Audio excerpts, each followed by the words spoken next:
Okay, so here's my quick overview of the app Teacher Kit.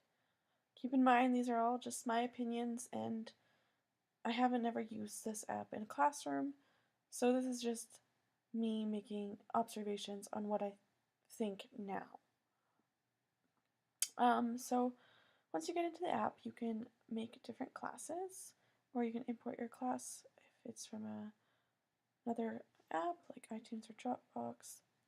I've already created a class, so we can go into this class right now.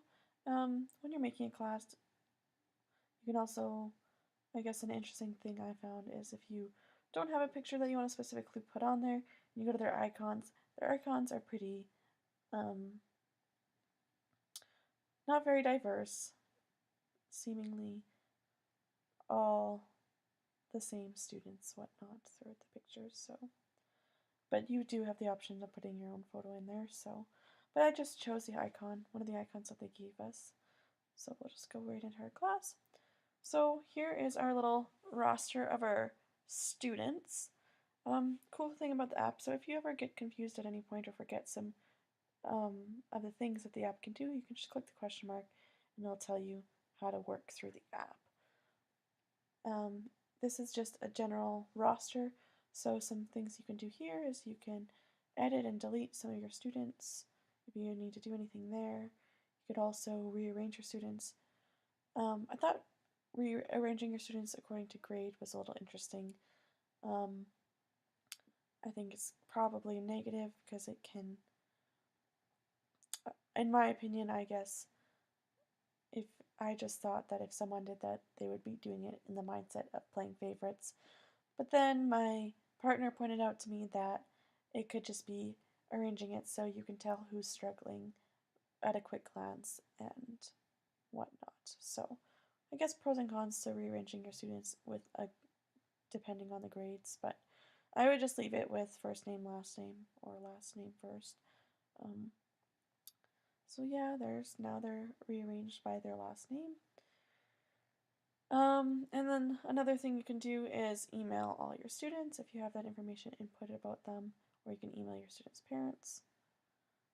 So that's just the first section, and if you click on your student, it'll do an overview of their student. So I didn't do any attendance yet for them. I pre-put in some behavior stuff, and I don't have any grades yet for this kid. So you can just do a quick glance at all your students if you want to just quickly look at the profile that you've given them if you need to quickly refer to something. So then there's a timetable, so you can put in whatever you want. When you add a lesson, it's pretty basic, just putting in title, time, and quick notes about it. Obviously, you still need your full lesson plan to do a lesson. Like, you can't put all your notes in this app. I don't think it has maximum characters, but it'd be difficult to quickly go through all your points in a tiny screen like this. So I guess just some quick guidelines if you want to put in there if you're just glancing at your phone before class, but you definitely still need to do a formal lesson plan. So then it'll just block itself in. I pre-blocked some other sections of the class, so on Wednesday I have my math quiz, a spelling test. I didn't put any details about them. And then if you click on it, it'll shoot you to what happened in that section of time. So next is our attendance. So you can start a new lesson. So if I click this, it's going to start at the time that I click start a new lesson. So if I click start a new lesson, although it says 9:41 on my phone, it's actually 3:06. I don't know why my clock isn't cooperating. So lesson 2, because you didn't edit anything about it yet, is starting at 3:06. Then you can go back in time and edit that lesson if you need to do that. So you start a new lesson, or you can go, if it'll let me, you'll go to a different lesson. You can go to math quiz or something, and now you can keep the attendance for this particular block of time. If you decide not to do, if you don't decide not to do every hour or by lesson, you can just, maybe you can go into your, and you don't plan on putting your lessons in this section of, if you don't plan on using this part of the app, you could just put from 9 till 3, day 1 or day 2. So you don't have to put your lessons in. You can choose to work the app however you want. So the attendance, you just click on the name and it'll change what their attendance is like. So there's late, present, absent, sick, and then unrecorded. So if you just mess around with that, it'll change the numbers up top. It won't tell you who is, but you can just scroll through and look. I added the late and sick options, so that's something that you can do in the settings. You can add more attendance options. You can't change or I couldn't figure out how to change the color on the new options you've added for attendance. So now if we go back to our student, we can look at this and you can see that how many absences he's had and whatnot, depending on how many classes, or the more you use the app, the more those numbers will change up. So now we have the behavior section. So I already did some comments on the behavior. So to add, you just click on the student and you can put a thumbs up and it'll give you options and you can describe what happened. So if you're going to say his homework was on time and you wanted to say he handed in project. It can be as specific as you want, and then you can just add that, and then I'll change the numbers up. And then you can just do a quick overview of all of the things that you had wrote in, and I'll still have the time beside it. What I didn't like about this part is just that, and the numbers that ended up beside it. Quickly you can start viewing your student as this number instead of as a human being that might be having troubles. I mean, of course, you could look at your overview and see if there's a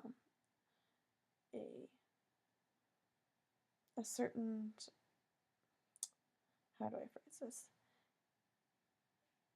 If it's becoming a certain habit, or maybe you notice that a student is just particularly fighting a lot recently or whatever, and you can kind of look back at the past, which is kind of handy, but I'm not sure yet how to feel about the behavior section of this app.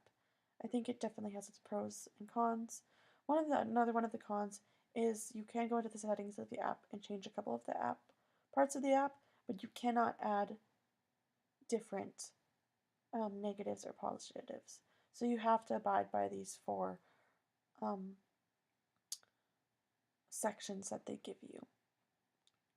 Which, I mean, if you want to pay for the rest of the app, you can start editing what titles or what pros and cons. You can add a new pro or a new con, but you have to get the full app and pay. Yeah, so that's the behavior section. So I also added tests.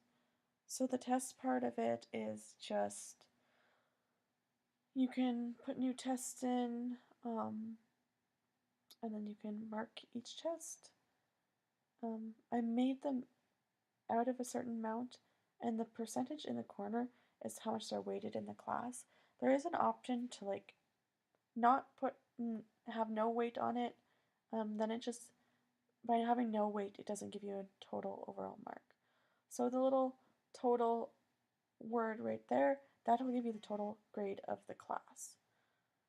So if we give Bob a 50 on his math test, but we give him, if there's let's say 100%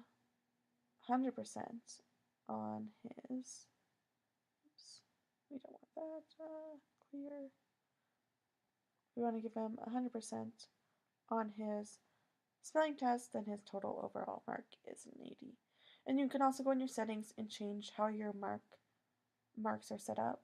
So if you don't want to do 10% increments, but obviously this is dependent on how your school is grading and whatnot.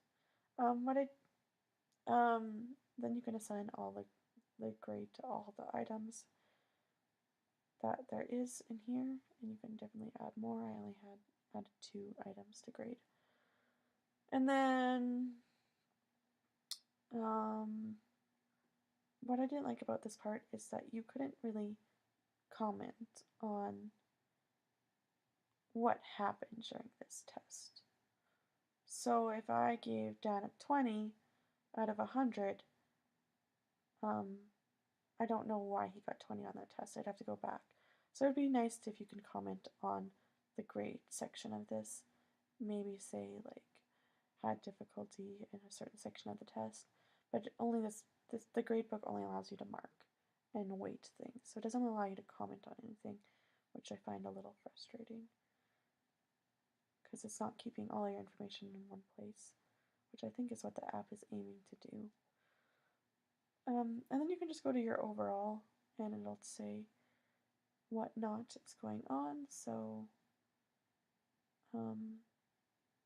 there's the attendance overall.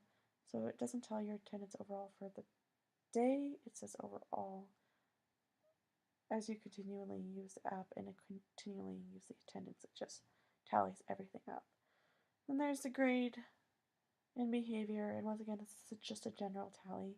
If you want to go to the specific behavior for each student, you have to go here or here. Here or to the behavior section if you want to look at any specifics. This is just a general overall. The grade distribution I thought was pretty cool. Giving you, so you have the math test here, and there's the maximum mark you could have got. There's the minimum mark that someone got, and the average mark is the blue. So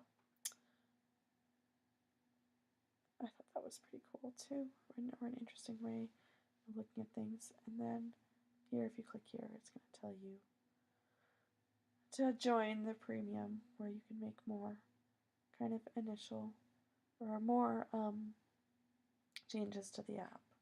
So go back here. Like I said, you can change the attendance types, but you can't change the behavior types without the full app. You can change the grade levels, but you can't change. Yeah, so that's kind of the basic part of the app. I wouldn't say it's for me because I like the technology aspect of it, but I feel like I'd have my phone in my hand too much if I was using this app. And I think I could organize my class and my students in a different way without using this app. But there's, good things said a lot about this app. So, pros and cons. I'd love to hear your guys' opinion on it. And thanks for watching. Sorry if it was a little long, but thank you for spending your time with me.